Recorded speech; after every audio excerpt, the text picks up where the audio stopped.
a programmer. So somewhere there's an artist in our studio printing really bad right now because they're not going to like the quality of videos that I take, but that's okay.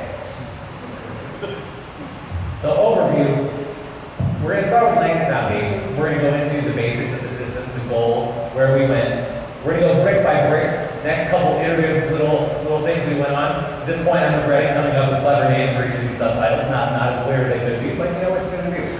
Stress factor, we're going to discuss issues that came up along the development and problems that we continue to deal with. We'll get major renovations, a big sweeping change that we made to try to address these problems. And then we're going to go into house cleaning, take a look at where we are right now and where things might be going in the future. All right, so starting with laying the foundation.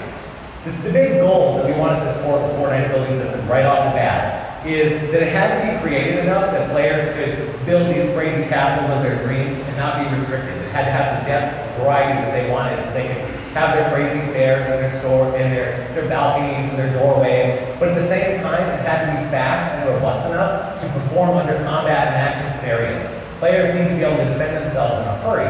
And so you can't spend a lot of time clunking around like, I want to build this creative thing. You need to also be able to respond in a real big hurry if these guys show up and start punching your base in the ground. So with that in mind, the very first thing we had to decide was what was the granularity of the pieces that we were going to give players to build with. Now obviously, the larger granularity as you move more towards a bigger building, you increase construction speed. You can throw out a whole base really fast if I can do a giant big block like that. It's like a whole little hut. And as you go in the other direction, you increase creative freedom. And so for us, we kind of picked a middle ground. We thought it would be a good balance. We broke it down into component parts of what we think of as a building, such as walls, or floors, or roofs, or stairs. For us, we feel that that is a good balance between speed and creativity without moving too much in either direction. The user is selecting is being contextually chosen based on the viewing angle of their camera. As they look down, they're being presented with options for where to build a floor. As they look straight ahead, they're being presented with options on how to build a wall. Within that, the user can scroll a mouse wheel and select subvariants of a piece. So for instance, you saw as the wall was going by, they got a wall with like a little barricade window in the middle, a wall with double windows, a wall with doors. And then at this point, they decide like, okay, I want this wall. They left like they get a blueprint outline of kind of what they want to build. And at which point now, if they walk up and melee on it, it will begin building up and completing the construction in a contextual manner. Likewise, if the wall is already completed, a user can walk up and start mailing on it, and then it begins to destroy it. We've also got a little bit of a, you can see right there at the tail end, kind of a little building mini game going on with like a little meter going by, and you can click on it and try to speed up your building. This point in development, it was actually not fully functional, but we polished it, got to take it along. If you're a fan of Gears of War, I like to call this applying all the lessons learned from Gears of War, add active reload to everything. And so we'll get into that a little bit later. But as you can see, initial prototype kind of proves out the concept. We really like where it's going building-wise. But this is something that's kind of obvious. But guessing user intention is hard. You're gonna be like, well, duh, Billy, I know. But we really thought that if we could just automate this to, we could choose your piece based on the floor or the wall without you having to think about it, then it would be a great win. But in retrospect, playing in playtests, people absolutely despised it because it wasn't long in playing that people would look down on the floor and they would want to be able to build a wall, but a story would lead them. They didn't want the floor. That was completely confusing to them. I was looking at a wall and now you're presenting me a floor. What is going on? Perhaps put in.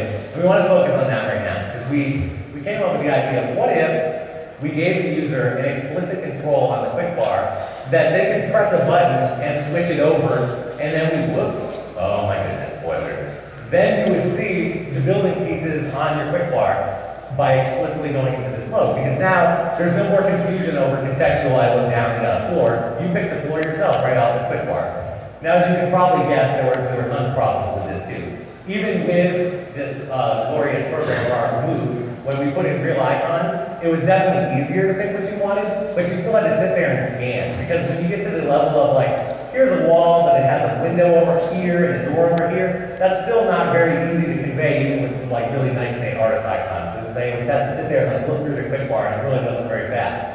Additionally, stairs that turn around, and roofs, and braces, and what if I could put up castle barricades? They're like, oh, okay, well, we don't have anything that can service that. And in fact, now these other pieces that people are inventing are causing other problems we didn't even have. For instance, it's pretty easy to put a wall in front of you, but this balcony now, how do you orient this in 3D space? It can be mirrored and and all over the place. And it's really easy for a user to understand putting a wall in front of them, but now when they have to start doing 3D math rotations to make the balcony look good, they don't get very happy. And so now we're just running into all of these issues. And then they're like, wait, what if we have upgrades? What if we could convert between materials? Like, okay, we'll keep that in mind too. And so we're getting to this point where all these issues are accumulating, and we're coming up with gray box ideas on how to solve it. And this is an actual gray box of what the UI in this game might have looked like at one point. And we realized we're kind of thinking Excel, like we're building spreadsheets. This is very fun. Like we at the top, we had all of these different filters, like, oh, I got to filter by the type. And then there were scrolling pages. And then on top of that, there were so many different variants that didn't matter. You could drag it to the quick bar. So like this just wasn't going to work. We were in a bad way. Additionally, while all these ideas are going on, implementation is lagging behind. You can't keep up with all of the suggestions for UI and all these variations we want. So as a quick aside, a neat trick that we learned is we needed a prototype. We tried it in PowerPoint. Now a lot of people, like, you know, obviously prototype UI is not a new thing, and maybe even doing it in PowerPoint isn't that new of an idea either, but it was for us. We tried it out. And so UI artists and I worked together on like this radial mock-up of what it might look like if your piece was selected off the radial menu. All of this was done in PowerPoint, and all of it was done in under an hour. People don't really realize that PowerPoint has all these like really powerful features. You can jump around between slides and make click zones and all these things. So we were able to mock out like how ridiculously tedious this proposed UI was going to be, just an upgraded wall. And we put it in front of people, it took 5 seconds, and we're like, you're right, that is terrible. And the alternative would have been implementing that over a course of a week or two and wasting a lot of time to discover the same thing. So, if you ever need a prototype UI, you may want to consider PowerPoint. So, major renovations. So, numerous issues still out. Still haven't solved everything. And we decided, let's just refocus on the core pieces. If there were no variants, if we only had the 4 base pieces that people wanted, the stairs, the roofs, the walls, the floors, and we put them on the quick bar, that was all you were allowed to do in our game. Would the game function finally? Yes. We're like, all right. So we will take those 4 and we'll try to build from there. How are we going to get back to the variants now? Could we go back to that UI that we had and now like pre-filter it so we get rid of that top part? No, that's still kind of Excel. And so we're like, okay, let's just look at the core wall itself. What if we were able to change its granularity temporarily? What if we were able to break it into smaller pieces and alter it that way? We kept thinking like, okay, what if it's like an architect's grid? You look at the wall like this and you decide, hey, you know what? I'm going to punch this out, and I'm going to punch this out, and I'm going to confirm my selection, and now there's a door there. Like, oh, all right, this actually might work. Does it work for the other variant pieces for walls? Well, all right, so we'll fill those back in. We'll click here. Now there's a window. Yes, we're liking this for walls. But in order for this to work, it's got to work for all those other pieces too that we have to solve. So we move on to floors. Does it translate to floors? Actually, it does. Floors can work pretty much the exact same way. You carve out this little piece. There's the balcony everybody loved. But the important thing is that we discovered almost on accident, I wish I could take credit for this. Now, if you cut that piece out, it's the same balcony, but it's oriented in 3D space for the user automatically. They didn't even think about it.